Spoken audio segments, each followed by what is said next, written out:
Assalomu alaykum va rahmatullohi va barakatuh. Barlik qarindoshlar, Allohning salom va mag'firati barakat bo'lsin. Qarindoshlar, cho'ng gunohlar darsimizni davomlashtiramiz.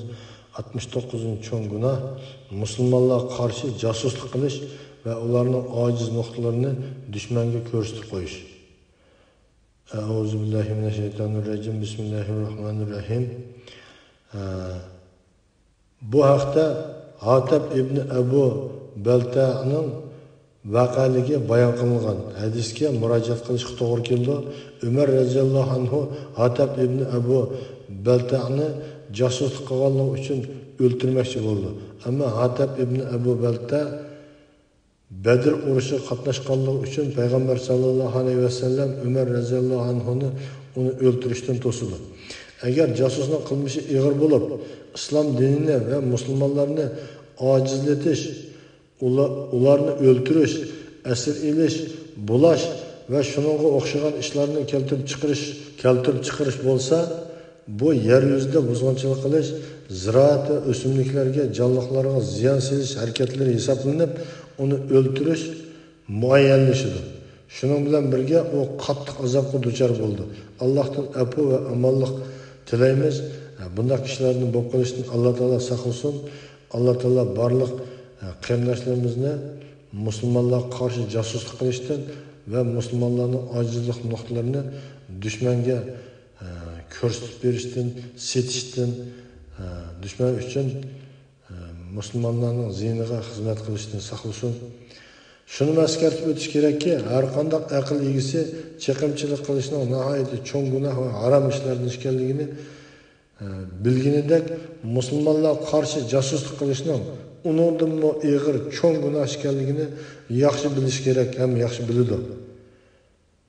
Shuningga qarindoshlar, hozirgi davrimizda bizga Uyg'ur musulmonlarga josuslik qilayotgan oramizdagi Uyg'urlarningki intayin ko'pligi faraz qilinadi. Gumon bilan qarash yaxshi emas, shariatda ig'ir gunoh, gumon qilmaymiz. Ammo Uyg'ur musulmonlarining ziyniga josuslik qilayotgan musulmonlarga qarshi, Uyg'ur musulmonlarning ojiz nuqtalarini Xitoy tajovuzchilariga yetkazib berayotgan yoki pulga setayotgan yoki shuningga xizmat qilishni cho'ng bo'lib xizmat qilayotgan yoki majburiy xizmat qilayotgan bo'lsin yoki bir nimalarni go'ro'ga ilish usul orqali majburlayotganlar bo'lsin, hammasi bu musulmonlarga josuslik qilgan turga kirdi. O'zimizningki shaxsiy manfaatini deb ozroq bir foydasini deb yoki urug' tuqqanlarimizningki go'ro'ga ilinganini bir inson uchun bir jamoatni, million jamoatning manfaatini, million jamoatning ojiz nuqtalarini dushmanga, kofirga yetkazib berish bu ig'ir gunoh bo'ldi. Bunday gunohdan saqlanish kerak. Saqlanmasa, qiyomat kuni meniki falonchi nimamni go'ro'ga evagan shuning uchun qildim, menga beshim ishlatgan shuning uchun qildim, meni qo'rqitgan uning uchun qildim degan bilan oqmaydi bu.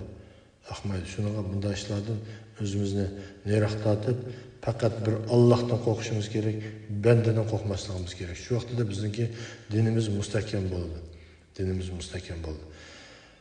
Allohga sig'inib, ana shunday qilmishlardan panoh tilaymiz.